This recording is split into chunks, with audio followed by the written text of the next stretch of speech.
ఏడుకొండలవాడ వెంకటరమణ గోవిందా, గోవిందా. ఏడు కొండల స్వామి ఎక్కడున్నావయ్యా, ఎన్ని మెట్లెక్కినా కానరావేమయ్యా.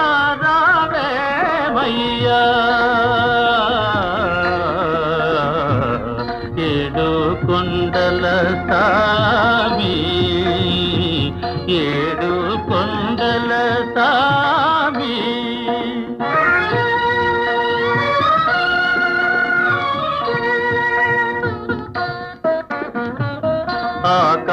ఆకాశమంటూ ఈ కొండ శిఖరముపై, ఆకాశమంటూ ఈ కొండ శిఖరముపై